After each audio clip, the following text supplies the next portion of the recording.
A crise que vivemos não é recente e esta também se reflete na vida dos estudantes.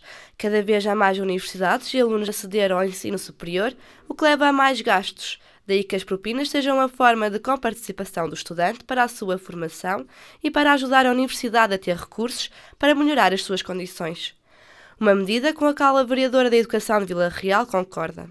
Acho que no ensino superior e nas universidades, os estudantes e as famílias também devem comparticipar uma pequena parte, para que também as universidades se consigam ter outro tipo de receitas, mas que não usufruam dessas receitas para pagamento de salários de professores, por exemplo. Portanto, eu acho que essas receitas devem ser aplicadas na melhoria de condições da própria universidade para os estudantes. Isto é a minha perspectiva. Portanto, a sua pergunta é se eu acho bem, se eu acho mal, eu acho bem. Acho que os estudantes deveriam pagar uma mensalidade, como participar. Contudo, a vereadora está de acordo com bolsas de estudo para ajudar famílias carenciadas e afirma mesmo que o valor mínimo dessas bolsas são um valor muito baixo. Para algumas famílias, se não estiverem desempregadas, se receberem o rendimento mínimo, se não tiverem outro tipo de receitas, claro que é inviável. E daí que as bolsas existam. As bolsas existem exatamente para auxiliar aquelas famílias que não têm os rendimentos suficientes para poder ter um filho a estudar. E se me perguntar assim, 114 euros é muito pouco, eu também acho que é muito pouco, como é evidente, porque a despesa de um aluno que estuda fora é muito superior a isso. Quanto aos cortes que se têm vindo a verificar nas bolsas de estudo, a vereadora tem uma opinião.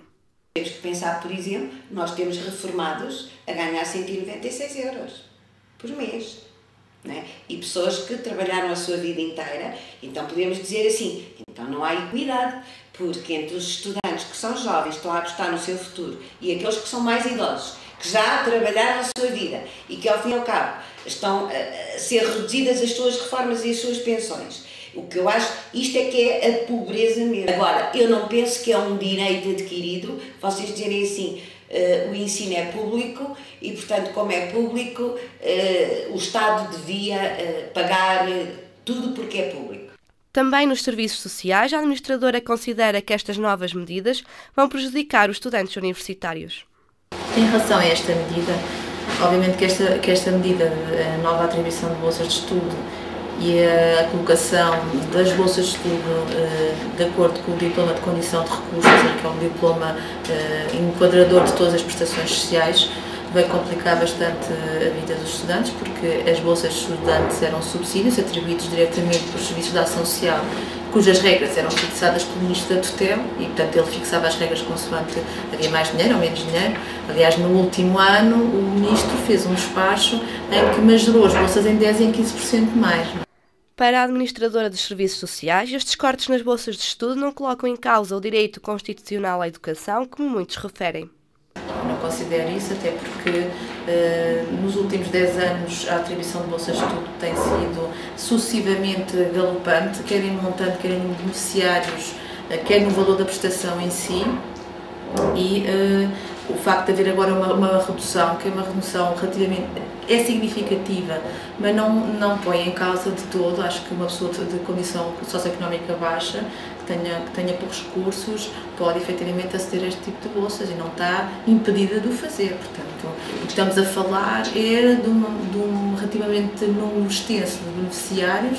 No caso da UTAD, estamos a falar de 38% da população estudantil que tinha bolsa de estudo, pequena ou maior, tinha direito, e agora estamos a falar de uma redução para os 28%, 30%. Mas não considero que esteja em causa o direito à educação todo. A UTAD este ano perde cerca de 600 alunos bolseiros, o que significa que dos cerca de 2.800 bolseiros, apenas 2.200 continuam a beneficiar deste apoio social.